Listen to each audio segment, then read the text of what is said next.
what kind of pets will your favorite superheroes have? I jumped at the opportunity. Obviously, there's a lot to talk about when it comes to DC League of Super Pets. The incredible cast alone is enough to get us excited. There are also tons of hilarious behind-the-scenes moments, TikTok challenges gone wrong, and some impeccable improv we'll be digging into.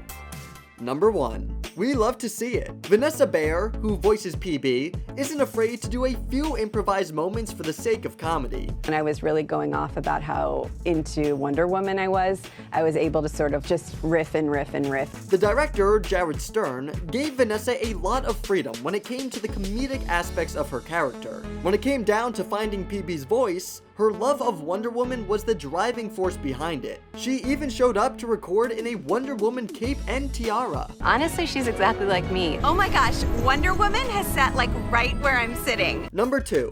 Speaking of improv, Vanessa Bayer wasn't the only one to go off script. The comedic legend, Kevin Hart, had a great time improvising his own lines, though he doesn't hesitate to give credit to the writers. He said they provided a great skeleton to go off of. Without that, you have nothing. So giving me just something to play with and utilize as a good starting point. Number 3.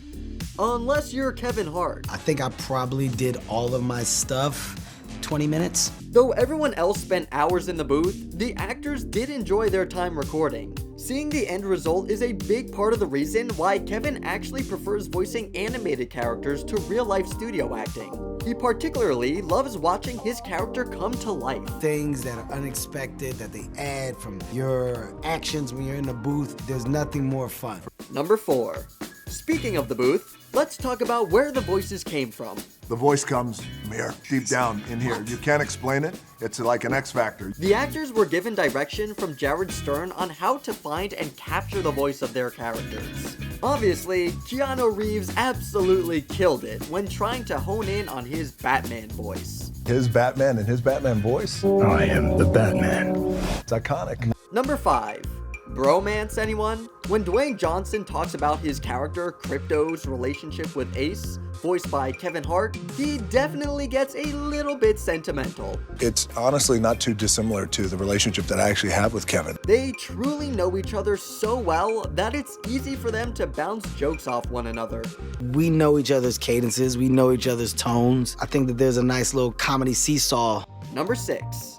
This concept of the superhero pet goes all the way back to 1962. The concept of DC League of Super Pets is loosely based on the Legion of Super Pets, which was a team of animals that first appeared in Adventure Comics. All of the characters were peppered throughout the series individually, with Crypto only showing up at the very end. Number 7. We've got a super cast behind the voices of these super pets. I'm decently funny in the movie, but everyone else, I mean, it's just home run after home run after home run. Not only is the cast full of brilliantly funny actors, but a lot of them have experience working together. This will be Dwayne Johnson and Kevin Hart's 5th film collaboration together. Keanu Reeves and Kate McKinnon have been in 3 animated films prior, and Natasha Lyonne and Dascha Polanco have worked together on Orange is the New Black and Russian Doll. It's hard not to have high expectations when you've got such a brilliant cast behind these characters. Number 8. Keanu Reeves as Batman is absolutely legendary. He describes the feeling of receiving the initial phone call where he was asked to voice the character as a good day. I always wanted to play Batman. I mean, I love the character, comic book character, and all of the incarnations of the character. Keanu spent a lot of time on his own when recording his lines. He didn't even cross paths with Dwayne or Kevin. Number 9. We can't get enough of Batman over here. Jared Stern wanted to take the character in a completely different direction. In an interview with The Direct, he opens up a bit about his thought process behind the character. You know, he's just sort of a little bit lost in this kind of crazy eyes. And he's still Batman. He still kicks butt, but he's still an awesome superhero. But he's seen some stuff in his life, and most importantly, for our movie, he's a guy that could really use a pet. Number 10. Speaking of something special, let's talk about a goofy behind-the-scenes moment. I slapped the No. In between recording, Dwayne and Kevin decided to do the infamous Tortilla slap challenge. I think he wanted to kill me, and I'm just being honest, right? Kevin was definitely a bit terrified when it was his turn to get slapped, because Dwayne had his whole hand behind the tortilla. No, that's not how you do it. Judging by the captured photo of the event, it does seem like Kevin may have had a point. I'm telling you, he's so evil. Like, he really, sometimes I think he wants to hurt me, man. Number 11. Something every dog owner truly wonders about.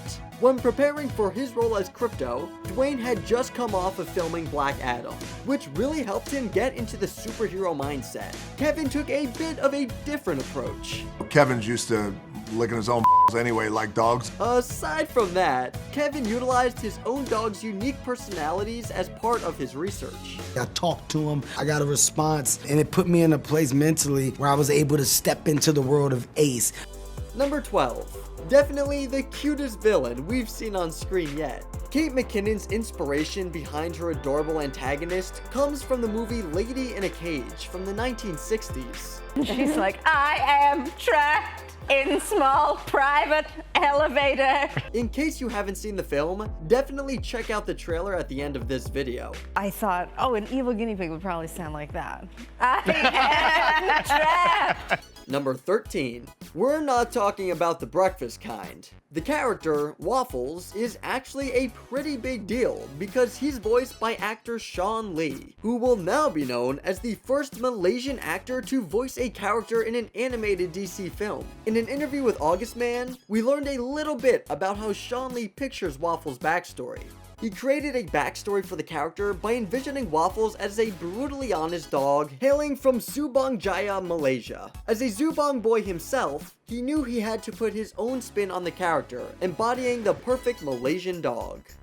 Number 14. Probably the most surprising thing that took place behind the scenes. Of course, Kevin gives him a good roasting for letting his kids miss their most family-friendly film yet. His kids are here. Okay. It makes me feel bad and guilty because my kids aren't here. The Rock does give us a good reason for it though. His kids were picking up their own super pet, named Turbo. My kids are adopting dogs. What are your kids doing right now? Number 15.